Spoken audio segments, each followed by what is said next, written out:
चाहिए। इस मामले में अब अगली सुनवाई 21 अगस्त को होगी। अपने सहयोगी अवधेश और विकास के साथ मैं दिवाकर कुमार, दूरदर्शन समाचार, रांची। देवभूमि हिमाचल में मानसूनी बारिश का दौर जारी है और बीते साल की आपदा को देखते हुए इस बार राजधानी शिमला में नगर निगम पूरी तैयारियों के दावे कर रहा है।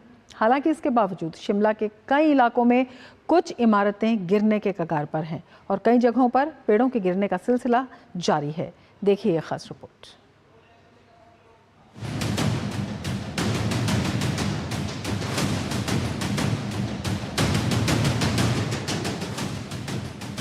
ये तस्वीरें हिमाचल की राजधानी शिमला के सांगटी की हैं।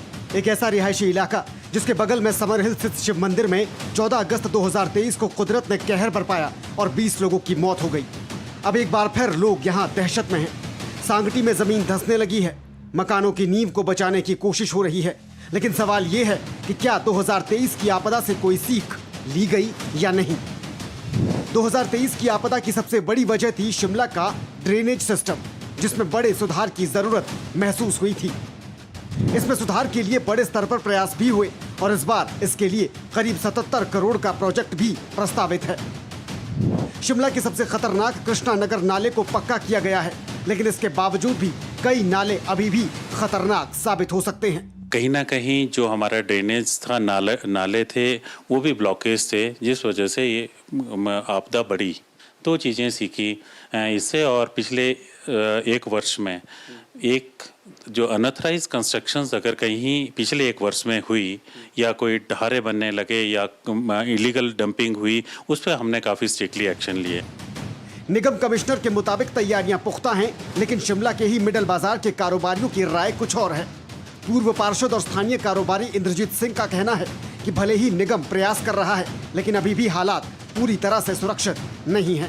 हमारी जो जिम्मेवारी है उसके लिए हम बिल्कुल तैयार हैं और जो पिछली वर्ष हुआ उससे हम सब ने भी सीखा। और जहाँ तक बात है हमारे नगर निगम शिमला की, बिल्कुल सब लोग बहुत ही अच्छे से काम कर रहे हैं। हमारे कमिश्नर साहब, हम पहले ही जितनी भी हमारे वार्ड की जो नालियाँ हैं, ड्रेन, हमने सारी ऑलमोस्ट क्लियर करा दी।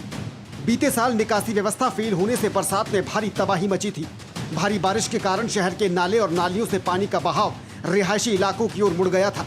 इसके चलते कृष्णा नगर, खलीनी, विकास नगर, कनलोग और समर हिल में बड़े पैमाने पर भूस्खलन हुए थे। शिमला के कृष्णा नगर का ये वो इलाका है जहां पर पिछले साल की भीषण त्रासदी में सबसे ज़्यादा नुकसान पहुंचा था। घरों के घर यहां पर तबाह हो गए थे, बह गए थे और इसमें सबसे ज़्यादा जो रोल था वो कृष्णा नगर के इस नाले का था, जहां पर इस सैलाब बरसात के पानी में ऊपर से बहकर आया था और बहुत सारे मकानों को, बहुत सारी इमारतों को अपने साथ बहा कर ले गया था। उससे सबक लेते हुए शिमला प्रशासन ने सबसे पहले कृष्णा नगर के इस नाले को पक्का कराने का काम किया, लेकिन इसके अलावा भी बहुत सारी ऐसी छोटी छोटी नालियाँ, छोटे छोटे नाले अभी भी मौजूद हैं जहां पर खतरा अभी भी बना हुआ है। नगर निगम ने शहर के सभी नालों को पक्का करने के लिए 77 करोड़ रुपए का बड़ा प्लान तैयार किया है। इसे मंजूरी के लिए सरकार को भी भेजा गया है और इसकी सैद्धांतिक मंजूरी मिल भी गई है, लेकिन इतना काफी नहीं है। Dharmaprakash, ED news, Shimla. और अब वक्त है एक ब्रेक का। आप देखते रहिए टीडी न्यूज। बढ़िया है, प्राकृतिक हल्दी, मिर्ची, धनिया। नहीं, मिर्ची, धनिया, हल्दी, MGH।